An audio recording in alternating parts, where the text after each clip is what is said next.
지금 이 순간에도 전 세계에서 1분마다 19명이 고혈압 때문에 목숨을 잃고 있습니다. 그런데 더 무서운 건 본인이 고혈압인지도 모르고 지나가는 분들이 태반이라는 겁니다.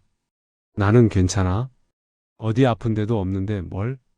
이렇게 생각하셨다면 오늘 이 방송 끝까지 꼭 들어주십시오. 여러분의 생명을 지킬 수 있는 겨울철 혈압 관리와 고혈압 대처법에 대해 말씀드리겠습니다. 자, 여러분. 요즘 날씨가 많이 추워졌죠? 아침에 밖에 나가면 찬바람이 얼굴을 때리고 손발이 시려워서 주머니에 손을 넣게 됩니다. 그런데 이 추위가 우리 몸속 혈관에도 똑같은 일을 벌이고 있다는 거 아십니까?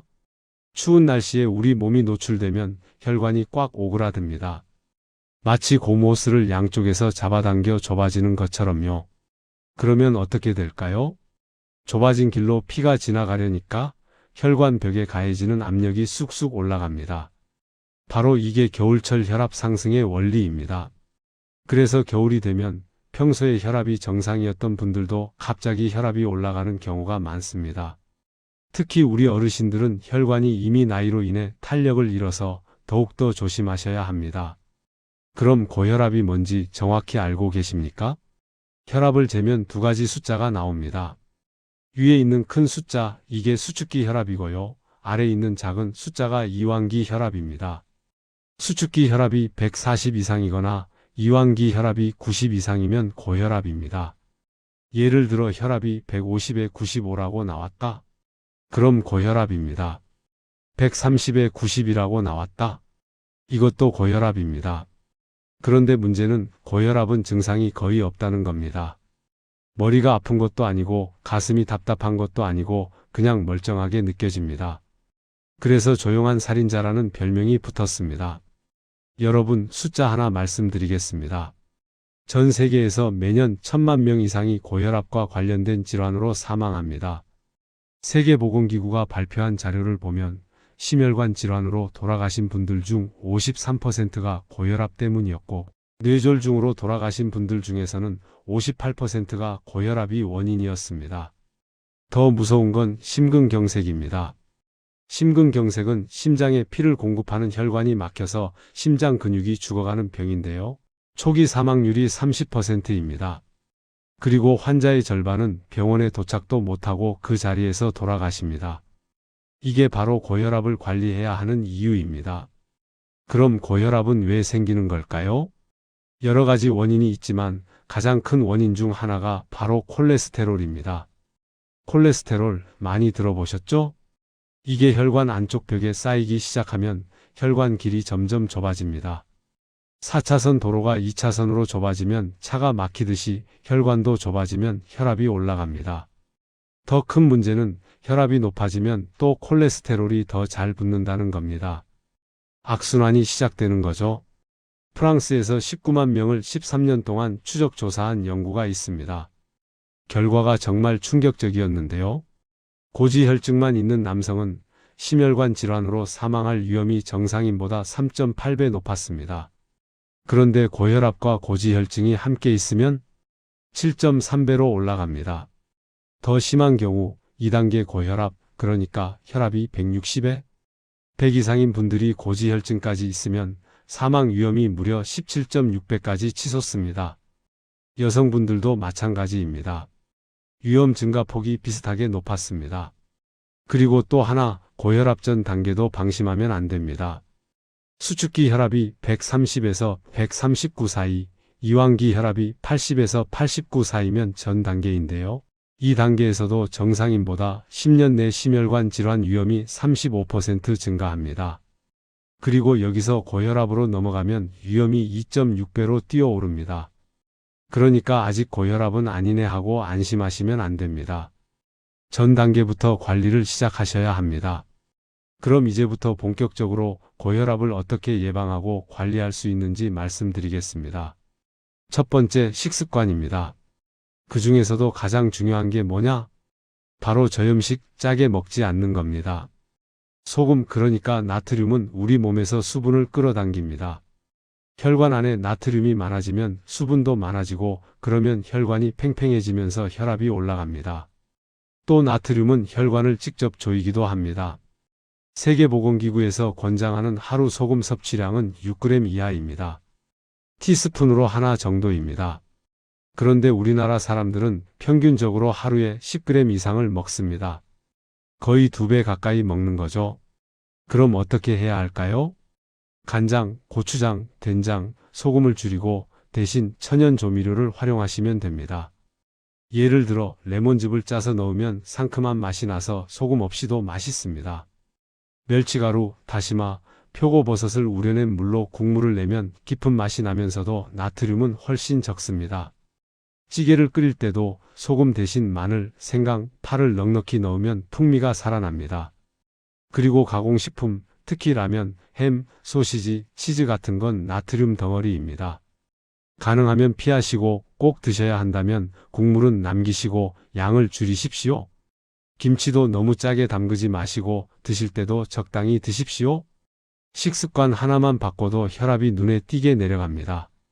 두 번째, 건강기능식품입니다.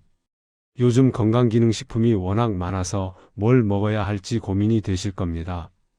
그럴 때는 식품의약품안전처에서 기능성을 인정받은 원료인지 확인하시면 됩니다. 특히 쿠바산 폴리코사놀, 정확히는 사탕수수왁스 알코올이라는 원료가 있는데요. 이 원료는 식약처에서 혈압 조절과 콜레스테롤 개선, 이 두 가지 기능성을 동시에 인정받았습니다. 우리나라 사람 84명을 대상으로 12주 동안 임상시험을 한 결과가 있습니다. 하루에 20mg을 드신 분들은 혈압이 평균 7.7% 감소했고 10mg을 드신 분들은 6% 감소했습니다. 그리고 쿠바에서 진행된 시험에서는 좋은 콜레스테롤인 HDL은 29% 증가하고 나쁜 콜레스테롤인 LDL은 22% 감소했습니다. 혈압과 콜레스테롤을 동시에 잡아주는 거죠. 다만 건강기능식품은 약이 아닙니다. 보조적인 수단이에요. 이미 약을 드시는 분들은 절대로 약을 끊으시면 안 되고 의사 선생님과 상의하신 후에 드셔야 합니다. 그리고 제품을 고르실 때는 원료가 정말 쿠바산 폴리코사놀인지 식약처 인증 마크가 있는지 꼭 확인하십시오. 세 번째, 운동입니다. 운동? 나이 먹어서 무슨 운동을 해? 이렇게 생각하시는 분들 많으실 겁니다. 그런데 운동은 걷기만 해도 충분합니다. 하루에 30분만 걸으십시오. 아침에 15분, 저녁에 15분 나눠서 걸어도 됩니다. 걷기 운동을 하면 혈관이 넓어지고 혈액순환이 좋아지면서 혈압이 내려갑니다. 또 콜레스테롤도 줄어들고 체중도 관리됩니다. 집 안에서도 가능합니다. 제자리에서 걷기, 계단 오르내리기도 훌륭한 운동입니다. 엘리베이터 대신 계단을 이용하십시오. 처음에는 한두 층부터 시작해서 점점 늘려가시면 됩니다. 단, 조심하셔야 할 운동도 있습니다. 축구, 농구처럼 갑자기 힘을 많이 쓰는 운동은 혈압을 급격하게 올릴 수 있습니다. 특히 추운 날 새벽에 무리하게 등산을 하시다가 쓰러지시는 분들이 종종 계십니다. 운동은 가볍게 꾸준히 하는 게 최고입니다. 네 번째, 정확한 혈압 측정법입니다. 혈압은 집에서도 재실 수 있습니다. 오히려 집에서 재는 게 더 정확할 때도 많습니다. 병원에 가면 긴장해서 혈압이 올라가는 분들이 많거든요. 그런데 혈압을 제대로 재지 않으면 숫자가 엉터리로 나옵니다. 그럼 어떻게 재야 할까요? 첫째, 언제 재느냐? 아침에 일어나서 1시간 이내에 한 번, 자기 전에 한 번 재십시오. 그리고 한 번 잴 때 1분 간격으로 2번씩 재서 평균을 내십시오. 그러면 하루에 총 4번 재는 셈입니다. 둘째, 재기 전 준비사항. 혈압 재기 30분 전에는 담배, 커피, 술을 절대 드시면 안 됩니다. 화장실을 다녀오셨으면 5분 정도 쉬셨다가 재십시오. 셋째, 자세. 의자에 편안하게 앉으십시오. 등받이에 등을 기대고 발은 바닥에 평평하게 붙이십시오. 다리를 꼬시면 안 됩니다. 다리를 꼬면 혈압이 2에서 10까지 올라갑니다. 팔은 심장 높이에 맞춰서 놓으십시오. 팔을 너무 위로 올리거나 아래로 내리면 숫자가 달라집니다. 커프, 그러니까 혈압계 팔찌는 맨팔에 착용하십시오. 옷 위에 대고 재면 정확하지 않습니다. 넷째, 어느 팔로 재느냐? 처음에는 양쪽 팔을 다 재보십시오. 보통 한쪽이 조금 더 높게 나옵니다. 그러면 그 후부터는 높게 나온 쪽 팔로 계속 재시면 됩니다. 그리고 재신 혈압은 꼭 기록해 두십시오. 공책에 적으시거나 스마트폰 메모장에 적어 두시면 됩니다. 병원 가실 때 가져가시면 의사 선생님이 참고하십니다. 자, 여기까지가 고혈압 관리법이었고요. 이제 한 가지 더 말씀드릴 게 있습니다. 바로 뇌졸중입니다. 뇌졸중은 우리나라 사망 원인 4위입니다. 연간 11만 건이 발생합니다. 그리고 요즘은 20대, 30대, 40대, 50대 젊은 층도 21%나 차지합니다. 통계를 보면 뇌졸중은 10월부터 증가하기 시작해서 1월에 가장 많이 발생합니다. 바로 지금 겨울철이 가장 위험합니다. 추위로 혈관이 수축하면서 뇌혈관이 막히거나 터지기 쉽기 때문입니다. 뇌졸중은 크게 두 가지로 나뉩니다. 뇌경색은 혈관이 막히는 거고 전체의 90%를 차지합니다. 뇌출혈은 혈관이 터지는 거고 10%입니다. 뇌졸중의 가장 큰 원인은 고혈압, 당뇨, 고지혈증입니다. 그리고 심장질환이 있으신 분들, 특히 심방세동이나 판막질환이 있으면 뇌졸중 위험이 최대 17배까지 증가합니다. 그럼 뇌졸중은 어떻게 알 수 있을까요? 세 가지 증상만 기억하십시오. 첫째, 얼굴이 한쪽으로 처집니다. 웃어보라고 하면 한쪽 입꼬리만 올라가고 한쪽은 처집니다. 둘째, 팔이나 다리에 힘이 빠집니다. 양팔을 앞으로 쭉 뻗어보라고 하면 한쪽 팔이 아래로 떨어집니다. 셋째, 말이 어눌해집니다. 발음이 흐려지거나 무슨 말을 하는지 알아듣기 힘듭니다. 이 세 가지 중에 하나라도 보이면 바로 119에 전화하십시오. 조금 쉬면 괜찮아지겠지 하고 기다리시면 절대 안 됩니다. 뇌졸중은 시간이 생명입니다.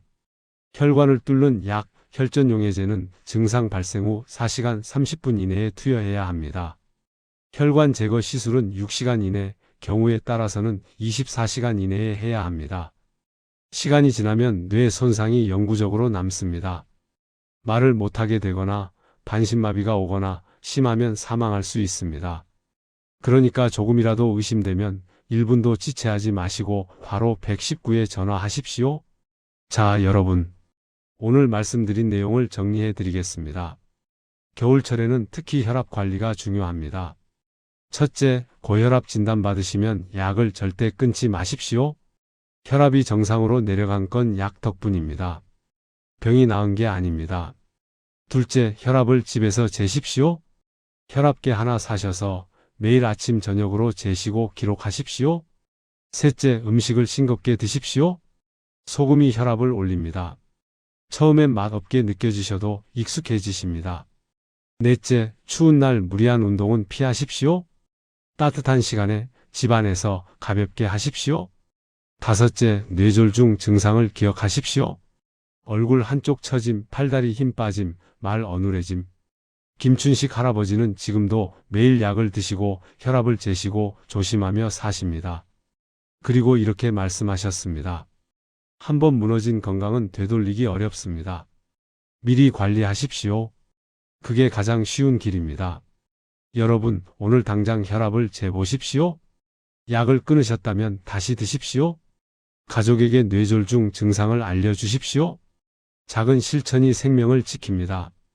저는 다음 시간에 더 유익한 이야기로 찾아뵙겠습니다. 이 영상이 도움이 되셨다면 구독과 좋아요 부탁드립니다. 그리고 주변에 고혈압으로 고생하시는 분들, 혈압 관리가 필요하신 분들이 계시다면 이 영상을 꼭 공유해 주십시오. 여러분의 건강을 응원합니다.